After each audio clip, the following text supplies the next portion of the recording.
What's up, guys? Today I want to be showing you how to winterize 2019 Wolfpack Limited 325 Pack 13.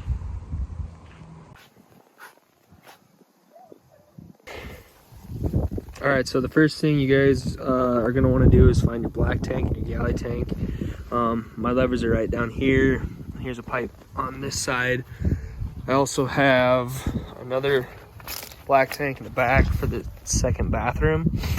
So what you're going to want to do is drain these first at any local dump station to make sure your tanks are clear of debris and other objects. And then the next thing you're going to want to do is find your freshwater tank drain.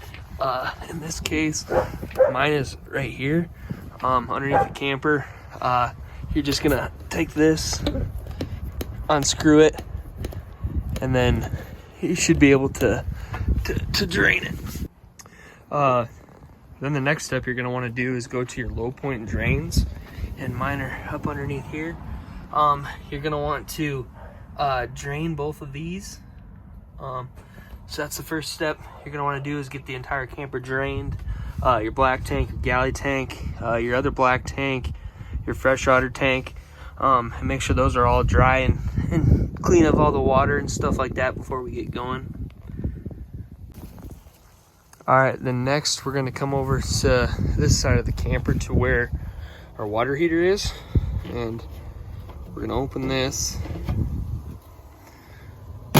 And the first thing that you're going to want to do, and that's a key step, is make sure you put your relief valve up first, because if there's any pressure behind your adno rod, you want to make sure that pressure's off of it first.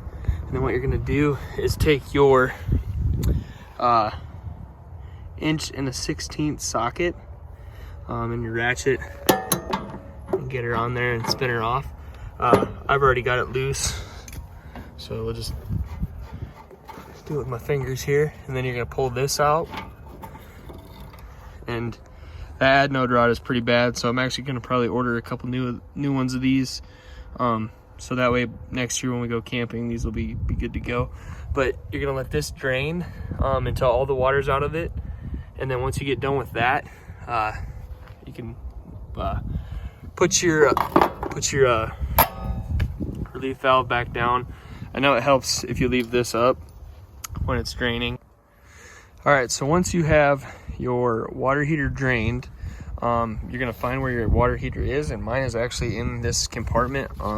It'd be on the driver's side of the pickup when you're hooked up to it.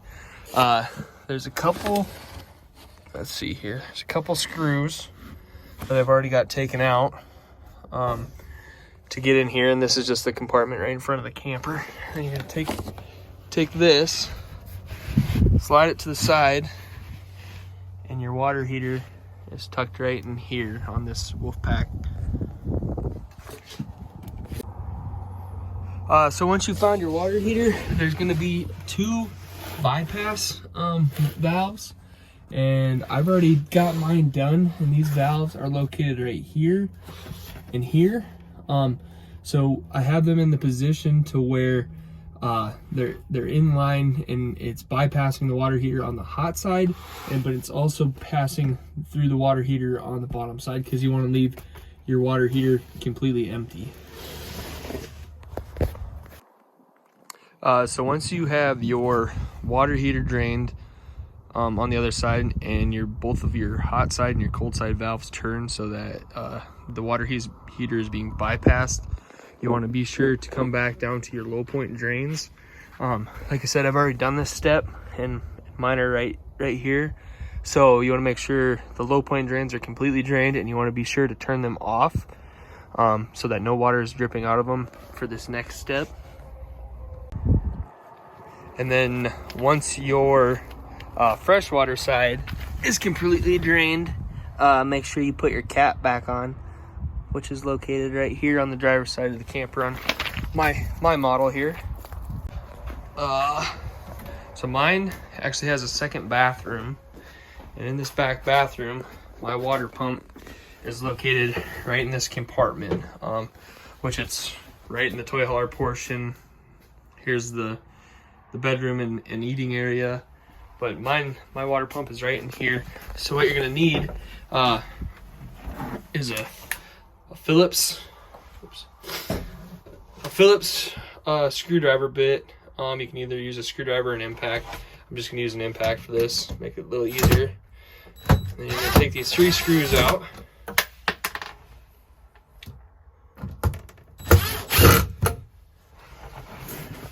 There's one more down here.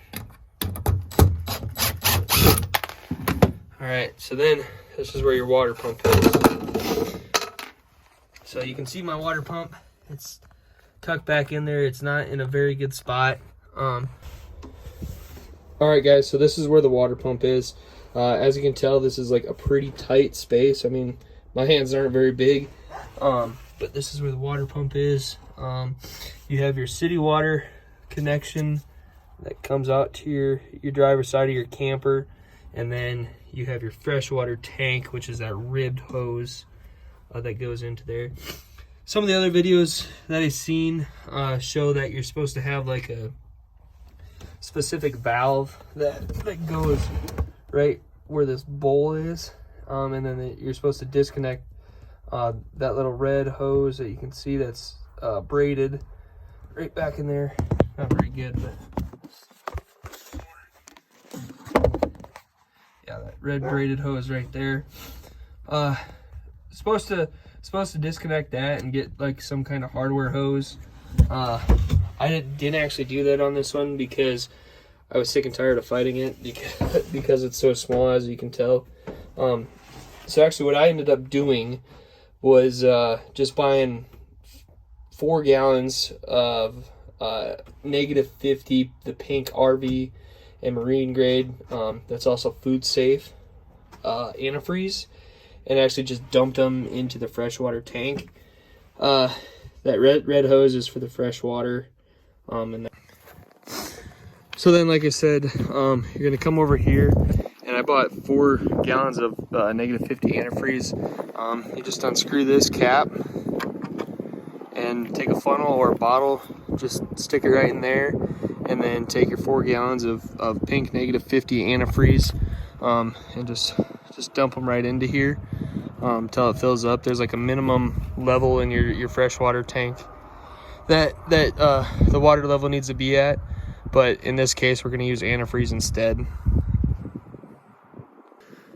So once you've got your antifreeze into your freshwater tank, the first thing you do is come into your camper, and then this is a 2019 Wolfpack pack 325, and the water pump is right here. You're going to actually turn this on, and you can hear the pump start cycling. Another good thing to do is check your battery, your fresh. Mine's empty, my black is empty, and my gray is empty. And then after you turn the pump on, you're gonna go the furthest point away, which would be the front bathroom. So then you're gonna turn your faucet on the cold side. Okay, we've got pink. Hot side, we got pink. And then, of course, do the shower. Like I said, I've already done this to my camper. And then also do your toilets. So you can see there's just a little bit of pink in there. It's also a good idea, you can see there's pink in the shower, to get it in your traps as well. So once you get the furthest drain, the sink, the toilet, and the shower in my camper, of course, then you're gonna do the sink. Same thing. Hot side and cold side, both are pink.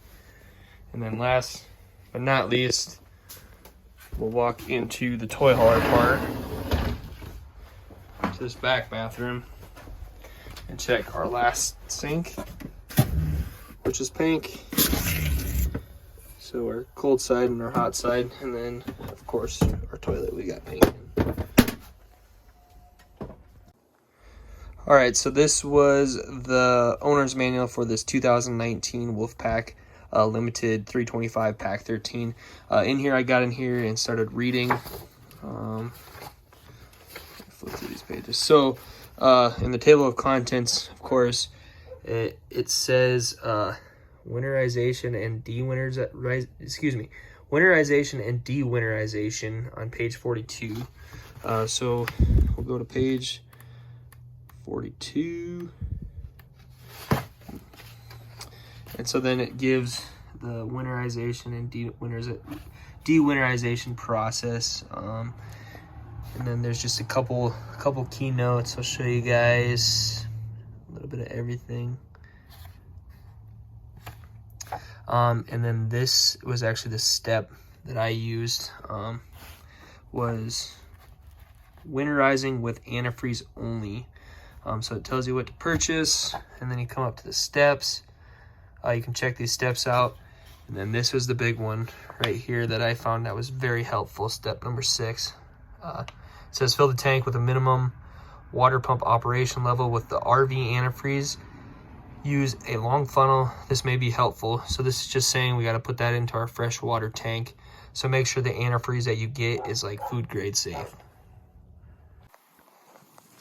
So that should be all the steps to winterizing your Wolfpack 325 Pack 13. Like I said, this is a 2019. It took me a little bit to figure out, but we got her done. So if you guys got any questions or comments, be sure to leave them in the description below. Yeah, and then yeah, you can check me out at robospeedco.com on Facebook and Instagram. And then, like I also said, my name's Phil. So all right, thanks guys.